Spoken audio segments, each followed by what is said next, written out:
Hello guys. So today I'm going to cover NAT. NAT stands for Network Address Translation, right? So if you were in the CCNA and obviously you have come to this firewall course, so you have covered the CCNA, right? I feel that you are having the basic understanding of CCNA. So you have learned through the that what are these NAT and static NAT, dynamic NAT, and NAT overload, that is also known as PAT. You know those things, but as we are learning through in the firewalls, so I will just brief you once again what are they use. So the first basic question, why we use NAT, right?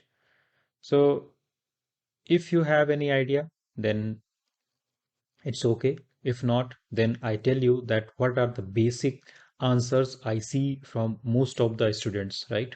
So the first answer I get whenever I ask this question, the people answer the question like NAT is the conversion of the from private to public, right? They say it as a private IP to public IP, right? Another answer I get it.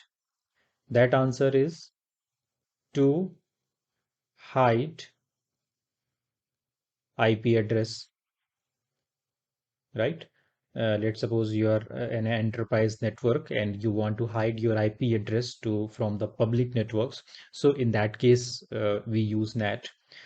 Another some of the people say this is just an translation of IP addresses, translation of IP addresses.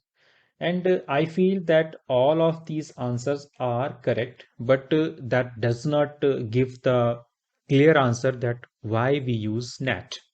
So the correct answer of this is we are running out of IPv4 addresses. So it means that we don't have any choice. We have to have use the NAT in order to survive, right? Why we use it? Because if you just memorize the things or recall, IPv4 is having 32-bit IP address, right? And if we convert this 32-bit IP addresses, just simple mathematics, how many IP addresses we get? We get 2 to the power of 32. And if you convert that number, you get approx 4 billion IP address, right? And if you just know the population of the world, and if you don't know, you can just search in the Google. That's quite easy to search, and you will come to know that the population of the Earth is around 8 billion, right? So you're sure that all of these 8 billion people will not get an IP address. And if they do not get an IP address, then they cannot access the internet, right? They cannot use the internet.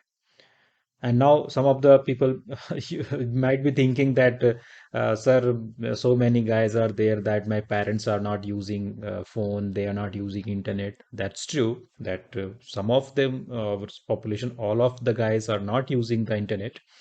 But still, there are some guys who are using 4 or 5 IP addresses, right? If you are having mobile phone, you are using an IP, you are using a smart TV, you are using an IP address, and never forget, right? The first thing is laptop or computer you must be having. So that is also taking one IP address.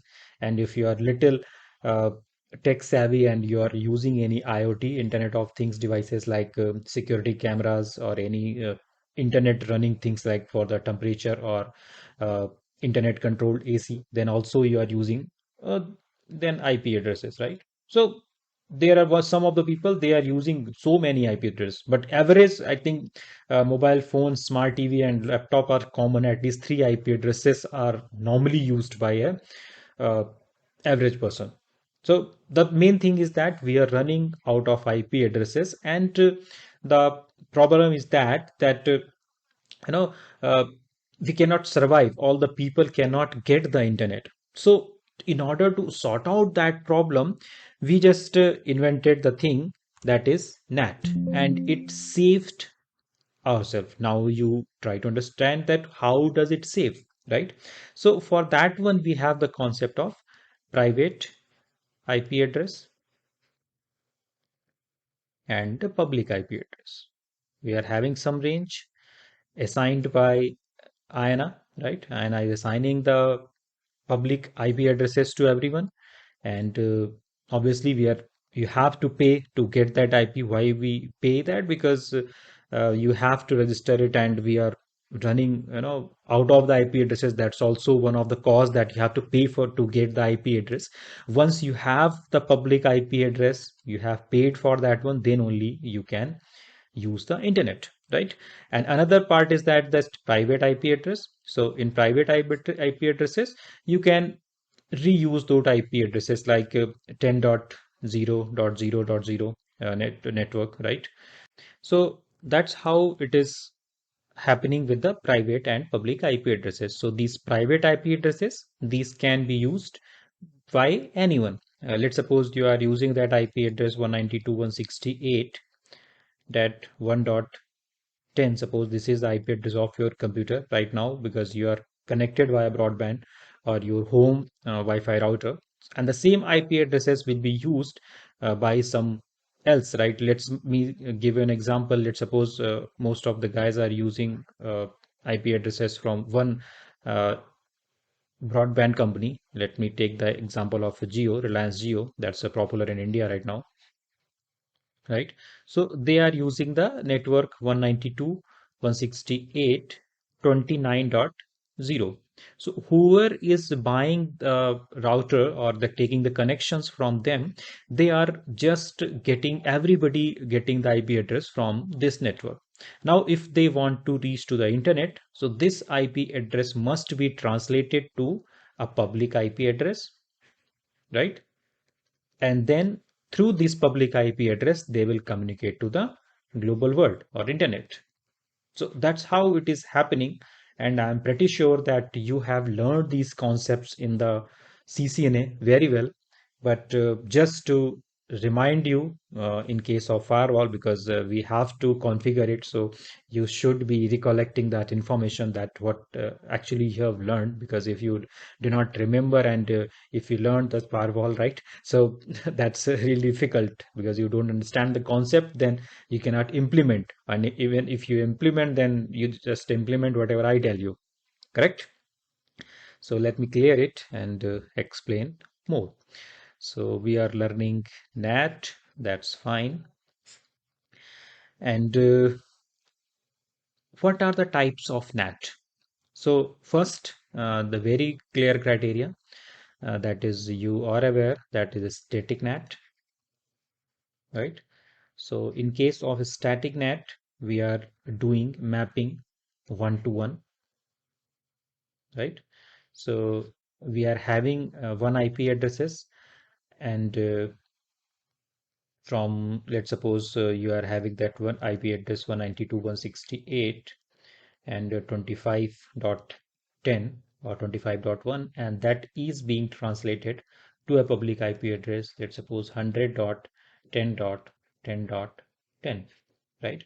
So this is just statically mapped. So whenever it is going to the internet, it will use that IP address. But if anyone else trying to uh, reach or get the internet 192.168, let's suppose a user 25.2 tries to reach the internet, so he need another public IP address, let's suppose 100.10.10.10.11, right? So that is a called type of static that we have to use the one-to-one mapping. So this is not feasible, right? Because we introduced NAT to save the IP address set, and still in order to go to the public, we are using one IP address to each other. So that's not practical. That's how we are not saving the IP addresses. So we are not using static NAT uh, in order to reach the internet. Obviously, it is important, In some cases, we have to do it, but normally it is not preferred by our NAT devices, right? If you want to go to the internet, you do not prefer that one. Another type of NAT is dynamic NAT. So what is happening in the dynamic NAT? So let's suppose that was, let's say we are having three users, 192.168, 25.1, 25.2, and 25.3. And they want to use the internet, these three guys. So if they want to use the internet, then how they will get it? They need a public IP address. So there was one option, as we discussed in the static NAT, that they will be having unique IP addresses to reach the internet, right? They can reach directly, take this IP address and go to the internet. Another way, for this 25.2, take another public IP address and go to the internet. But in case of dynamic NAT, what is happening? Let's suppose we are having three guys in the private, but we are having just two IP addresses in the public, 10.10 and 100.10.10.11. So now if these three guys want to go to the internet, they can take any of the IP address from this pool, and they will go to the internet. Let's suppose the user one, let me change the color. I think it will feel you good. So let's suppose this user want to go to the internet. So he just take this public IP address and goes to the internet. Now, if this another guy, 25.2, if he is trying to reach the internet, so the first IP has been taken by the another user, so this is not available in the pool. And now, if he is trying to reach the internet, 25.2, then he will take another available IP address in the pool and he will go to the internet. Now, what if that 25.3 is going to access the internet? How he will do? He will try to reach that pool and find that, oh, I don't have any public IP address. So he will not be able to access the internet. So you might be thinking then, no, why we, what's the benefit of that one, right? The benefit is that because sometimes what happens if you do the static mapping, then 1.1 is 25.1 is fixed with 10.10, 25.2 is fixed with 10.11. Now, if by chance, let's suppose this is a night time or this guy is not accessing the internet, but this is reserved for that. Anyone else cannot use that IP address. But if you are using the dynamic and this is available on the pool, if this IP address is free, right? If this is free and this 25.3 reaches this pool and finds, oh, looks like that 10.10 is free. Seems that this 25.1 is not using that one. Might be any cause, he shut down, he's not using, or whatever the reason. The thing is that 25.3 can use the 10.10 IP address and go to the internet. So this is just a benefit of using the dynamic NAT, that pool is IP addresses are falling. Anyone wants to access the internet, come to my pool, use that available IP address and go to the internet. It's like you are on the river, right? Let's suppose this is a river here, and there are some boats. Let's suppose three boats. There is so many crowds here, right? There are so many crowd here. Everybody wants to cross the river. So what happens that let's suppose this guy wants to go to the cross the river, so he just comes, takes that boat, goes cross the river. Another guy comes, he finds a boat, cross the river and go. Third guy, let's suppose this guy comes first, he comes to the river bank, take a boat and go. Now if the next guy comes that he does not find any boat, so he cannot go, right? But if anyhow let's suppose this guy, he is not going to the internet, or if anyhow let's suppose someone else has returned or something, or he has not gone to take in that boat is available, so this guy can take that boat and go to the other side and can cross the river. So that's what is happening with the dynamic NAT. Another thing that what we just discussed, the third one, that is then we also call it as NAT overload. right? People also call it as PAT. And the most used technology, PAT, name stands for Port Address Translation. So I think I have to discuss a little more about that one. So let me clear it and then explain only PAT. So you might be aware that in TCP/IP, whenever we are initiating any connections, so there is a source port and destination port, right? So what is happening in case of the PAT, that let's suppose this there is a I'm taking 10 users right now, 128, 10.1, 10.2, 10.3, and 10.10. These are 10 users. They want to reach the internet.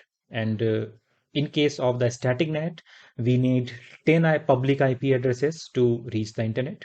In case of the dynamic net, we may have to use the 10 IP addresses for if they all the users concurrently want to use the internet. And if all the guys do not want to access the internet at the same time, we may have to use the less number of IP addresses. But what if that all the guys want to access the internet and if you have only one public IP address? So that problem is sorted out by PAT. What are we doing? We are adding one extra field, that is the port number after that one. So there are some reserved ports, right? Or we can say well-known ports. So we are not using those ports, but we are using the free ports available, right? So well-known ports we are not using. We are just using any random ports to reach to the internet. The it is being translated that let's suppose this 10.1 is trying to access the internet. So it will come to this, right? It will take that IP address, add a port number. Let's suppose I'm using 3000, right? If I use this 3000 port number, right, and just go to the internet. Another person comes to this pool. They we add another like 100, that 10.10.10, and after that one I added the port number 3001. And else came I will use another port 3002. So with this combination they are going to reach the internet. And how this is being managed, if anyone else reply with that, because they will be replying with the same port number, right, 3000, then how it will be going to that the same IP address who has requested, how they will know it? So for that purpose they are using the Nat table. Nat table, or we also call it as a translation table. So they are having a mapping in their table that I have added. Let's suppose this for 192, 168. Let me write only the last one.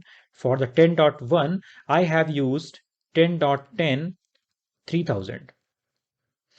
For 10.2, these are the private one and these are the public one, because both are you know pub 10.10s, you might get confused. So this is this side, and let me change the color, and this is that one, right? So this is 10.10 port number 3000 and 10.10 slash 3001. So once we get the reply, so when we get the reply, we just check this table that okay, if the reply is coming to that port number 3002, it means that it just checks the translation number and comes to know, oh, this has been requested from 192, 168, 10.2. So he will deliver to specific to that. Sorry, this should be 3. So this should be delivered to 3. Or if it is in the translation table, it is coming to this. It will check the requester, that who has requested that packet, and it will be delivered to the concerned IP address. So that's what it is happening in the NAT, right? So I'm sure that is you are pretty clear with that one. If you have any question, you can reach me.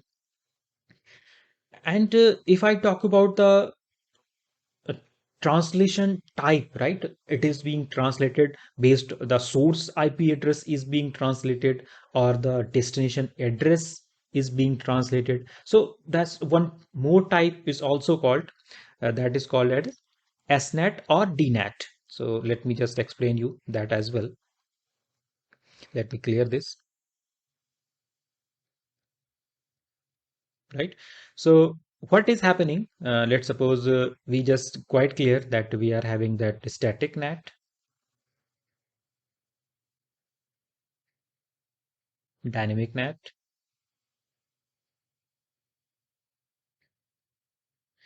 and Nat Overload, that is a PAT, we call it as. Okay, so obviously that is possible, and whenever we are using in normal scenarios, we are trying to reach the internet. Let me take an example of a firewall here. Let's suppose this is your firewall, and there are multiple users there, right?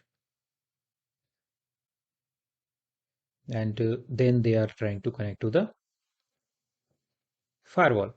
How they will use? Here you are having the just a private IP address, and here it is a global world. They are using the public IP address. So here you are using the network 10.1.1.0 network, right? And here you are using the public IP address 10.1.1. Let's suppose 1. This interface is having the IP address 10.1.1.1. Now, if anyone trying to reach the internet from here, how will they go? They will just come to here, right? 3, 2, yeah. So now if they try to reach the internet, how they will do? They will come here. They take a port 10 dot from this 100.1.1.1 on 1.1, and then after that one there is a port number. That port can number can be anything, that is a random one. We do not just specify that one. So let's suppose for simplicity, let's suppose that is 2001, right? And then it goes to the internet. So what is happening here, that our source IP address, right? If you go to the IP header packet, there is a source IP, there's a destination IP. So if source IP means that who is requesting. So let's suppose this user is 1.1.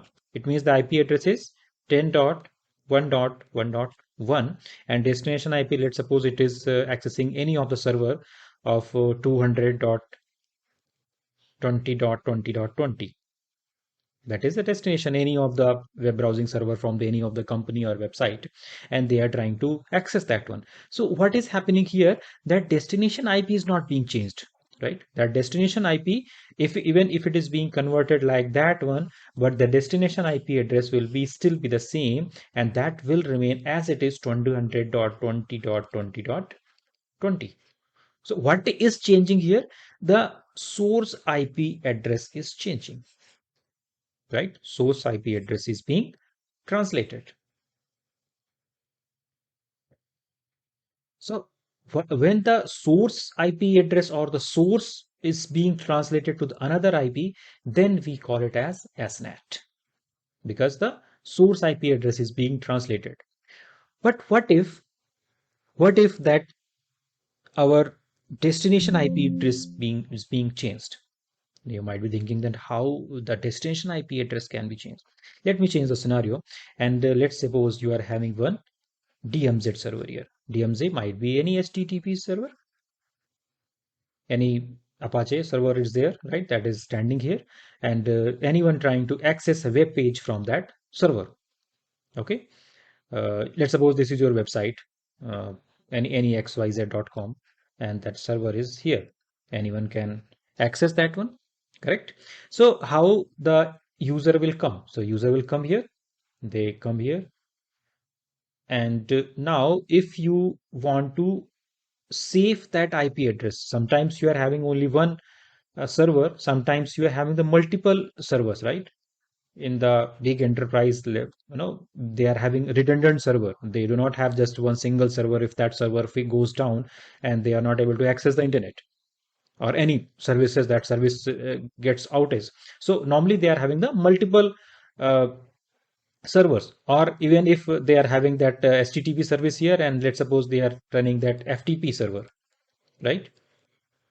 So there are two servers, let's suppose, running, or SMTP server. Any server can be type of that's depending on the type of server you're using, that a mail service or file transfer or just a web browsing service, whatever you are trying to reach. So the main thing is that now if any user XYZ IP address and they have requested to your server and your IP address, what they will request for? They will request for this 100.1.1. 100.1.1.1. Now, on which server they want to go? They want to go on HTTP, they want to go on FTP, or even if there's a mail server, SMTP. So there they want to go, where they want to go. So based on that one, how you do? You use that port number, right? So let's suppose they are using HTTPS. So they will be using a port 43 or 80. Let's suppose HTTP. So they will be using a port number 80. So now once that packet hit here on this your firewall interface and it is having the port number 80, then what you have to do, you have to translate that combination, that's we can call it a socket, right? So you, or if you do not understand socket, then it's also fine. So what you have, this combination of this 10.1.1 to 80, that you have to translate to the server which is going to the HTTP, because it might be case that you're running the private IP addresses. 1.1 is for SMTP, 1.2 for the FTP, 1.3 for the HTTP. So now you will be translating this service that whenever someone is trying to reach that port 80, I have to send that packet to the HTTP server. If you send that one to the FTP, then he will not get the response because he is requesting your web page and you are sending something FTP file to them. So that will not appropriately work in their system. You need is current service running on your server. If you do not redirect the request to the appropriate server, the user will not get the response. So what is happening here? If I do like that one, so 100, that was the destination address here for this user who is in the internet. That was the destination address here, and the source IP, that's what destination IP, and the source IP, what from where the user might be requesting any public IP, let's suppose 20.1.1, right? Or any private IP that can be. I don't care that what source IP here, but somewhere some source IP, and the destination IP should be there because they are trying to reach the our service. So now this translation, right? Just focus that this translation from 100.100.1 to this our service translation, that is called actually DNAT. DNAT means destination IP address translation, or destination IP address is being translated. So that's why we call it as a DNAT here. You see, right? This is the destination IP address. That's what we are working for. And whenever the request from this side, that is a source IP address is being translated. So that is SNAT. And whenever it is coming reverse like that, then we are not here, sorry, to the DMZ server, right? Our the public facing server. So there we are using the DNAT. So that is the concept like SNAT or DNAT. So it depending that which IP address is being translated, either it is a source NAT or the destination NAT. We just categorize it to that's SNAT and DNAT. So the same thing, if you just observe, let me clear a bit because this is going so much messy. So let me clear it and explain once again, right? So this was your firewall, and here was your some private IP addresses. It was some DMZ server, and here someone from the internet was trying to access your FTP server. So now if you that guy is using that 100.1.1, let's suppose IP address, and here you are using any private IP address you can use, right? So if that is being translated, that translation uh, will be static, or it will be dynamic, or it is being on the patch port address translation. What do you guys think that what it can be, or what it will be? In fact, not it can be, what it will be. Anyone is having clue? Now, let me tell you that that is an static NAT. Normally, we prefer it at in static. Why we do it, right? Because this 10.1.1 based on that service, let's say it was in service 2. So that IP address is being translated to specific DMZ IP address 10.1.1.1. So this is a static mapping that whenever any request comes from port 80, please redirect it to 10.1.1. If you have any that FTP server request or SMTP server, right? So if any, let's suppose this is an SMTP and the port number is request is coming like that 10.1.1.1 colon 25. That's port number is 25. So port number 25 is for the SMTP. So we have to redirect or we have to map to this IP address 1.1.2 always whenever the request is coming for that port number 25. Please send it to this server. Do not send it to the this 1.1 the that normal HTTP server. So that's what is happening and we use it and a static mapping for that one. Although some of the guys are getting confused and they call it as because the source IP addresses will be different, so that should be a dynamic one, right? Because there are multiple users there. So obviously their source IP address is different, but their destination is always same. They are always hitting this 100.1 dot. Oh, I think I have missed 10 dot. It should be 100 dot something, right? So 100 because that's public. Although 10 does not matter, but why I'm showing it here because 100 is a public IP address, and whenever using publicly, that it's good to give example like that only, not like a private one. So that 100.1.1.25. So they are always hitting this IP address 100.1.1, all the users. And what we are translating, we are translating only this IP address, single IP address. So that's why that is a static NAT. Although their source IP address are multiple, so but still that is not a dynamic one. Okay, guys. So let's explore more by taking the lab session and that how actually these are being configured in the firewall. Okay, guys.